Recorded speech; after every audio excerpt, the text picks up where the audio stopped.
Hello everyone, welcome to another video of my YouTube channel. কেমন আছো তোমরা সবাই? আশা করছি ভালো আছো।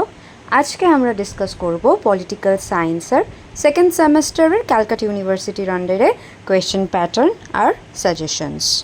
যেমনটা আমরা জানি আমাদের পলিটিক্যাল সায়েন্স মাইনরে 75 মার্কসের এক্সাম হয়।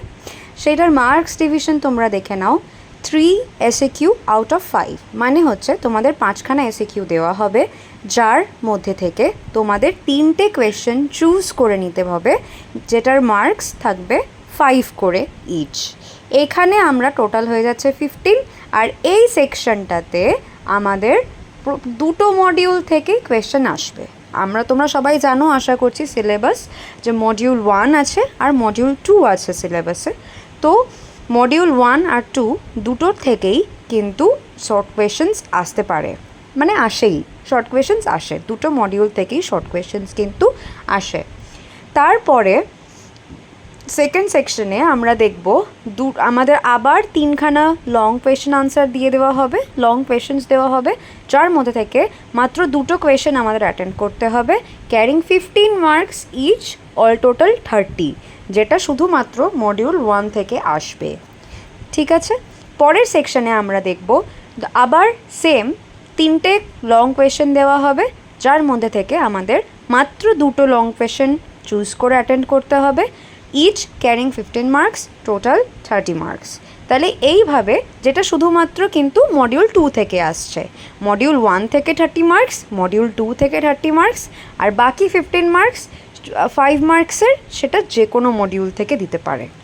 ঠিক আছে, তো যেহেতু আমরা অলরেডি বুঝতে পারলাম কোয়েশ্চেন প্যাটার্ন, চলো আর সময় নষ্ট না করে আমরা সাজেশনে মুভ করি। যেমনটা আমি বললাম মডিউল 1 আর মডিউল 2তে ভাগ করা থাকছে সিলেবাস, তো সেই ক্ষেত্রে প্রথমেই আমরা দেখব লং আনসারের 15 মার্কস। আমি 15 মার্কস আর 5 মার্কস দুটো ভাগাভাগি করে দিয়েছি, বাট তোমরা যদি চাও তোমরা কিন্তু প্রত্যেকটা কোয়েশ্চেন আনসার 15 মার্কস করে প্রিপেয়ার করতে পারো, যেটা কিন্তু সেফ হবে বেশি। ঠিক আছে, যেটা বেশি সেফ হবে, আমি তোমাদের সাজেস্ট করব তোমরা সবকটাই 15 মার্কস করে প্রিপেয়ার করো, যেটা বেশি সেফ হবে। কেন কি বড় আনসার পড়লে ছোট আনসার লিখতে পারবে, কিন্তু ছোট আনসার পড়লে কিন্তু বড় আনসার লিখতে পারবে না। যাই হোক, চলো আমরা মডিউল 1-এর ফার্স্ট লং কোয়েশ্চেন দেখি কি আছে। Discuss the administrative relationship between centre and the state in India. Second question, discuss the composition and function of the Indian constitution assembly. Third question, explain the right to religious freedom as mentioned in Indian Constitution.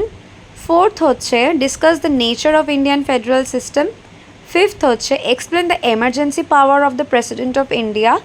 Sixth হচ্ছে discuss the right to equality and right to freedom as mentioned in the Indian Constitution.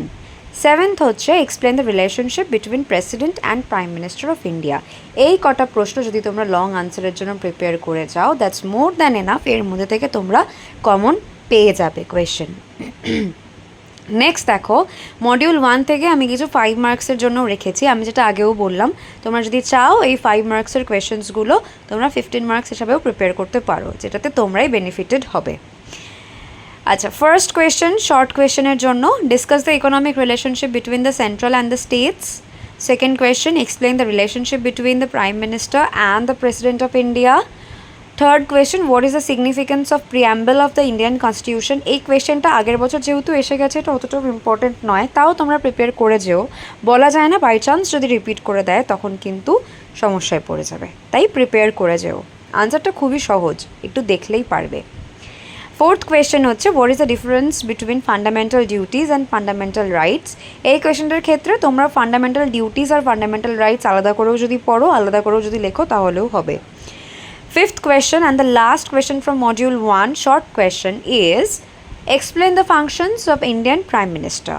ঠিক আছে, এই দিয়ে আমাদের module 1 শেষ হচ্ছে। আমরা module 2-র দিকে এবার এগোচ্ছি। মডিউল 2-এর লং কোয়েশ্চেন্স আমি কিছু প্রিপেয়ার করেছি, দেখে নাও কী আছে। ফার্স্ট কোয়েশ্চেন রয়েছে, write a note on the parliamentary committee system in India. Second question, discuss the key recommendations of the National Commission for the review of the functioning of the Constitution. Write a note on judicial activism in India. Discuss the role of high court in any of the state of India. এটা একটা trick, any of the state in India, প্রত্যেকটা হাইকোর্টই কিন্তু same. এটা মাথায় রেখো, এটা trick করে দিতে পারে এনি অফ দ্য স্টেট। আবার এখানে কিন্তু কোনো একটা স্টেটের নামও মেনশন করে দিতে পারে। ধরো তোমাকে বলো discuss the role of high court in Delhi, বা ধরো ওখানে উত্তরপ্রদেশ বলে দিল, কলকাতাও দিতে পারে। এরমভাবে তোমাদেরকে ট্রিক করতে পারে, কিন্তু তোমরা এটা জেনে রাখবে হাইকোর্টের সব জায়গায় যা রোল আছে, হাইকোর্টের রোল সব জায়গায় প্রত্যেকটা স্টেটে ইন্ডিয়ার same. Okay, heading to the next question, question number 5, we are having discuss the role of the Speaker of Lok Sabha, very important question. Explain the role and the status of Chief Minister in the state of Legislative Assembly. 7th question, explain the role and the status of Governor in a state of Legislative Assembly. 8th হচ্ছে discuss the power and status of a governor in an Indian state. Explain the procedure of passing money bill in the Indian Parliament. And 10th is write about the relationship between the Chief Minister and the Governor of a state in India. Write about the relationship between the Chief Minister and Governor of a state in India. এই দিয়ে আমাদের long question শেষ হচ্ছে module 2 এর। আর আমি কিছু short কোয়েশ্চেন্সও রেখেছি module 2 এর জন্য, সেটাও দেখে নাও। Discuss the constitutional relationship between Lok Sabha and Rajya Sabha. Second question, structural differences and functional differences between Lok Sabha and Rajya Sabha. What are the discretionary power of governor. Fourth, what are the functions of Indian Supreme Court? Fifth and the last, procedure of amending Indian Constitution. ব্যাস এতেই শেষ। এইটুকু যদি তোমরা পড়ে যাও, ভালো করে প্রিপেয়ার করে যাও, কোনো কোয়েশ্চেন স্কিপ না করে, তোমরা অবশ্যই কমন পাবে।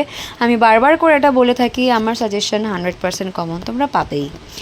আর আমি এই যে সাজেশনটা বানিয়েছি, এই সাজেশনটা রেডিমেড নোটস তোমরা আমার কাছে পেয়ে যাবে। যদি তোমরা কেউ চাও যে আমার থেকে নোটস নিয়ে পড়বে, সেই ক্ষেত্রে তোমরা নিচে দেওয়া হোয়াটসঅ্যাপ নাম্বারে আমার সঙ্গে যোগাযোগ করতে পারো, ঠিক আছে? তো চলো, যদি তোমরা আমার ভিডিওটা দেখে হেল্পড হয়ে থাকো তাহলে লাইক দিও, একটা কমেন্ট করে দিও। তোমাদের যদি কোনো কোয়ারিজ থাকে সেটাও আমাকে কমেন্টে জানিও, টেক্সট করো। আর তোমাদের বাকি বন্ধুদেরকেও পাঠিয়ে দাও, কেন কি এক্সাম তো সামনে চলেই এসেছে। তোমরা হয়তো খুব টেনশন করছো যে কী আসবে কি না আসবে। একদম টেনশন করো না, খুব ভালো এক্সাম হবে সববার। আর এই সাজেশনটা প্রিপেয়ার করে গেলে তোমরা 100% কমন পাবেই। কোয়েশ্চেন পেপার পেয়ে তখন আমার কথা মনে পড়বে, ঠিক আছে? যাই হোক, চলো পড়াশোনা করো, best of luck and take care. চলো, বাই।